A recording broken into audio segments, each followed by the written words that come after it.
Hello, everyone. I need to tell you about this isekai, God of Blackfield. This has entered my top 10 favorite list. It is up there with like Tanya the Evil, Mushoku Tensei, Overlord. Yo, I believe this manhwa deserves your attention.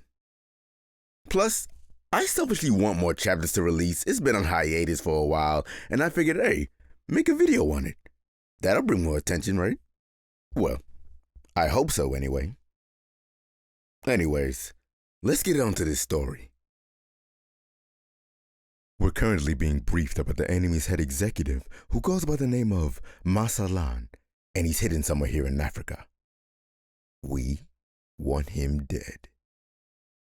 In order to do that, small squads will be shaped in order to perform guerrilla warfare tactics. It's at this point that we learn that the man explaining all of this is actually speaking in French. And the merc named Dayaru can't understand a word he's saying. He's constantly asking his comrade what's going on, and that angers the Frenchman. And then we see him, Kang Chan. Someone who is respected and very much feared. The type of man to leave black soot and dead bodies in his wake. You'll be blessed to have him on your side. As you could already tell, his true name is... What the fuck? Smith, take cover! Even though we've taken the right precautions, the enemy just saw right through us. Not only do they have machine guns, they have trucks, grenade launchers, and they outnumber us? They've been waiting for us. Smith is hit bad.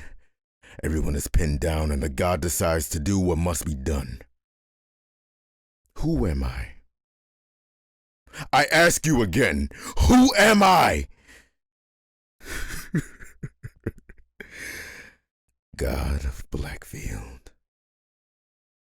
It's time I show you why I've earned that name. I'm going to break through all of this. I'm going to protect every one of us.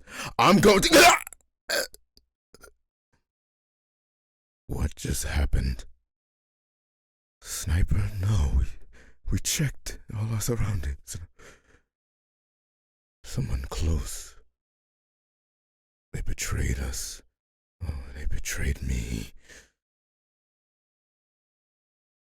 So, this is what it feels like. Eternal thoughts in eternal darkness. I guess I'm supposed to judge myself, huh? Since nobody else is gonna do it. I'm so thirsty. Wait. Why am I feeling thirst? Why am I hearing Korean? I'm in Africa. What? Where am I?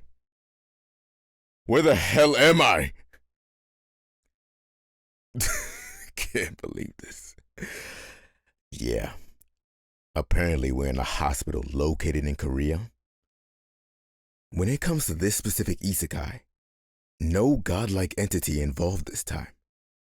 Even though he pretty much has the same damn face. Very convenient though.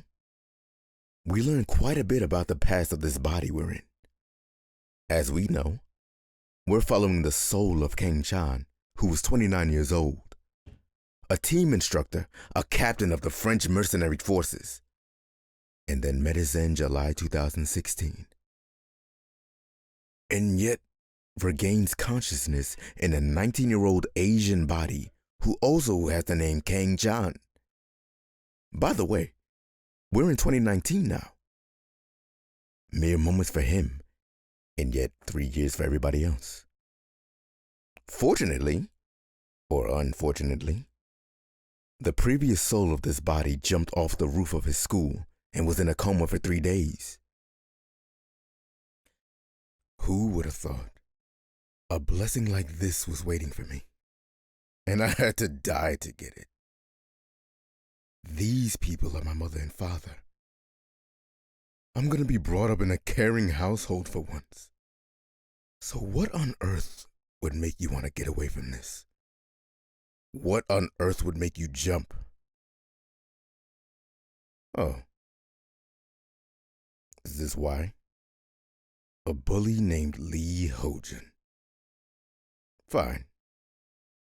I'll take care of this for you. And I'll take this blessing as payment. Interacting with bullies like Lee. That will be way easier than navigating the new family. Especially these types who escalate the situation when you give them nothing back. Annoying. But we're gonna deal with them at some point. They tortured the previous Kang. And it will not go the same this time. But that's a problem for another day. And of course Lee does not take it well. He spikes his own phone just because he got blocked. Look at him fuming. Even his homies ask him what's wrong with him. Oh, but of course, all I have to do is beat up Kang and he'll replace the phone. Yeah, we'll see about that. Meanwhile, our protagonist has been researching every single article regarding the war in Africa. As expected, they all amounted to nothing. So Kang decides to have a smoke break and searches his new room for hidden cigarettes. Instead, he finds the boy's journal, just filled with depression. And yet, no cigarettes in sight. Oh well, we'll deal with that tomorrow. Good night, everybody. I love this guy, bro. So, he has his father drive him to school so he can start learning about his new home country. And he doesn't know where his class is, but thankfully, a familiar face arrives. Mr. Hojin. All the kids have fear written on their faces, except for one, because he just found his new assistant. Hello. You're Lee Hojin, right? Yeah, that's right. I'm Lee Hojin, and because of you, I had to pay for my own lunch and cigarettes. Don't tell me your brain got damaged from your little jump. Oh, you smoke? Give me one, please. I said, give me one. I had enough of you, Kang. Follow me. Look at him, walking with such confidence, talking trash ever since I woke up. Boom. You talk too much. You couldn't even last one punch? Pathetic.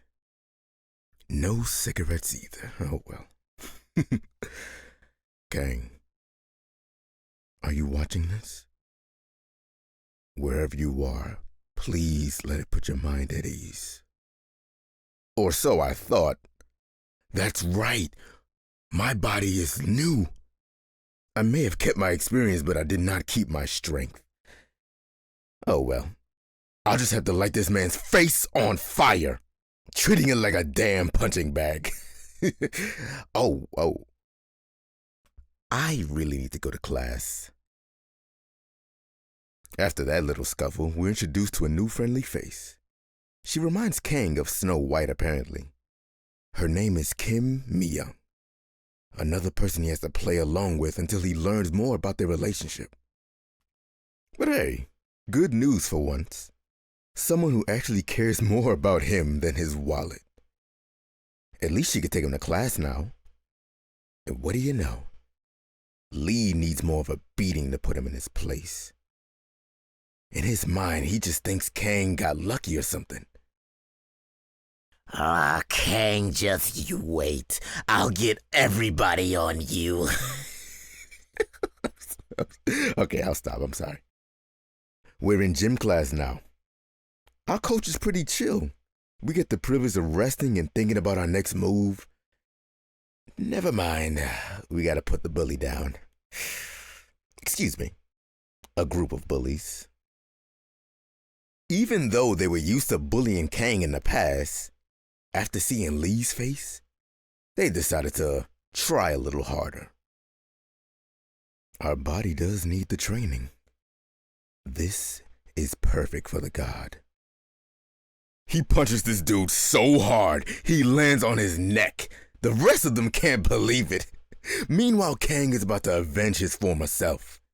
In fact, he invites them all to come at once. You aim for the head. The body for you. You two, the legs. This is the main reason I want you guys to read this manhwa. The artist pops off. Every hit he delivers causes pain they never experienced. Look at this DBZ gut punch right here. Oh, I love it. Then this guy grabs him by the hair? Oh no. My body really is weak. As he introduces this man to the ground. And Lee over there having a crisis. I mean, I would too if I saw a dude with a blue aura around him. Mentally, he's out of this fight. The other guy, however, he thinks a weapon will give him the advantage. Like the gentleman Kang is, he warns him, if you're not willing to put your life on the line, don't use weapons. People like this don't learn with words, only through pain, especially Lee Hoojin. He shall know pain. Anyway, he actually tells Lee that he regrets going easy on him earlier. And I won't make the same mistake again. Should I just lacerate you? Or maybe just break your bones? Choose. Oh God, no, please, I'm sorry, please, I won't do it again, please, no! Stop it, now! What is the teacher doing here? And how on earth did he get so close without me detecting him? He's different. He starts to lecture Kang about how he's no longer protecting himself. Instead, he's toying with people's lives, and he will be severely punished for it. He then questions him. Where did you learn to fight like that? He can't really explain. He's gonna sound crazy. So he gives him a little white lie and lets him take care of the trash on the roof. This guy is obviously interested in Kang. He wonders if a near-death experience changes a person so drastically. But hey, at least he satisfied the previous owner of this body.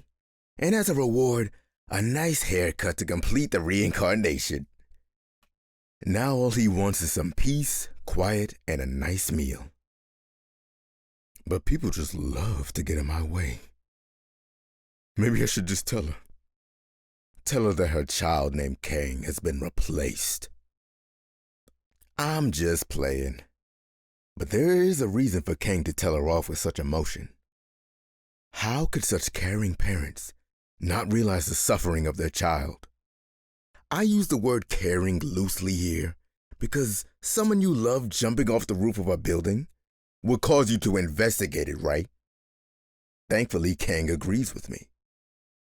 As soon as he gets home, he shows them the reason for his anger, something their actual son wouldn't dare to do. And would you look at that? Their faces. They genuinely didn't know. And you know what comes next, right?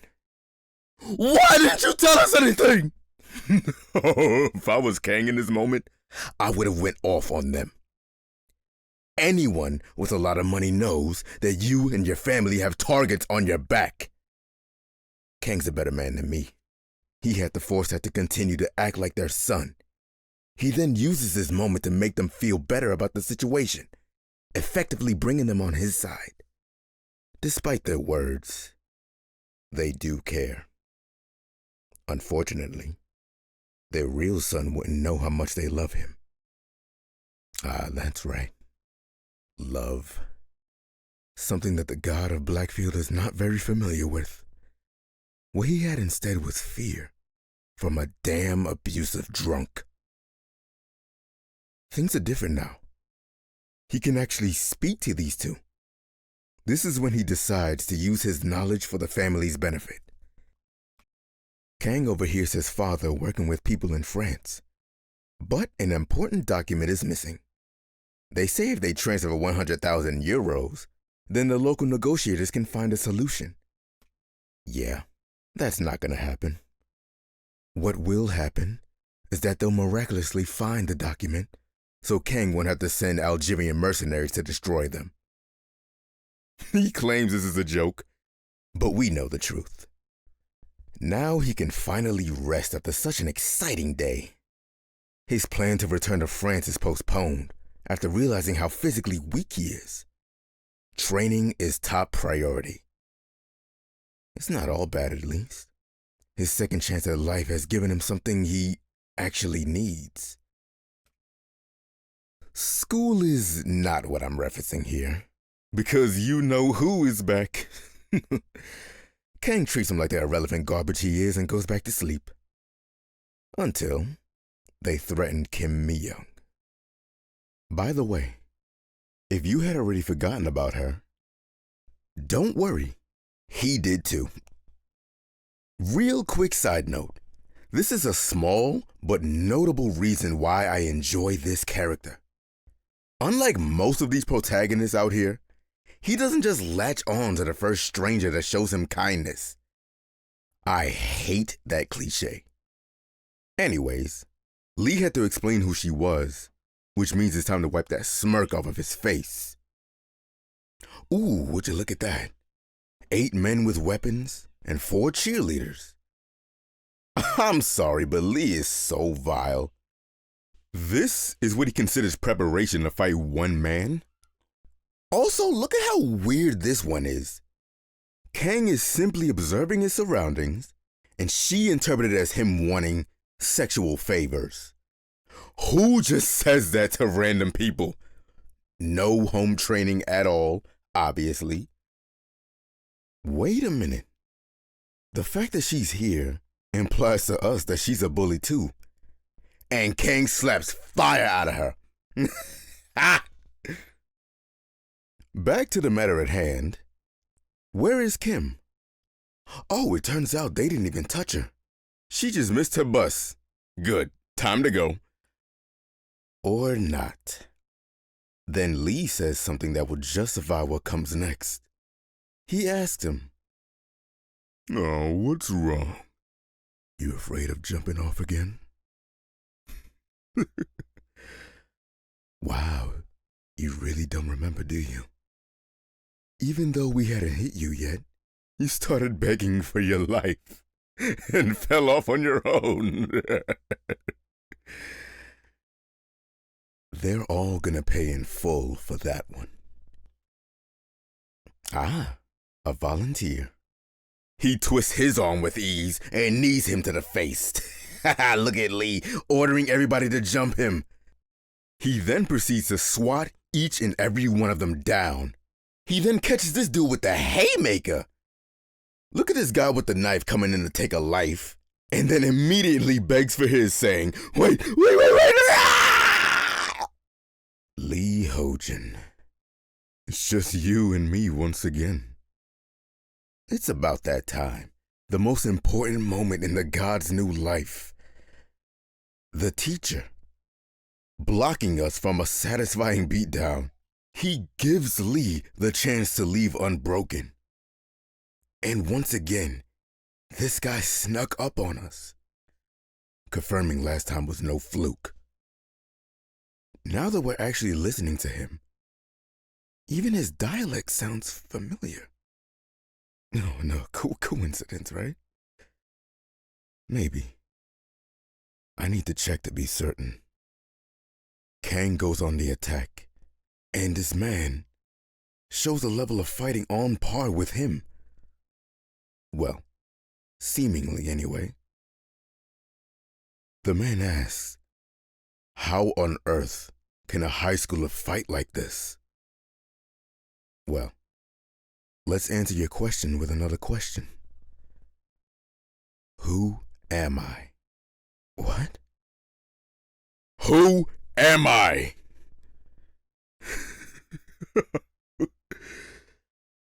God of Blackfield. That moment right there is why I stuck with this manhwa for so long, bro. I hope this interests some of you to at least check it out. I'll have it pinned in the comments, of course. And if you need more convincing, let me know. I will make a second part in a heartbeat. Also, I plan on speaking about other stories that I love. Thank you once again for listening. Leave a like, leave a comment. I'll be back soon with another one.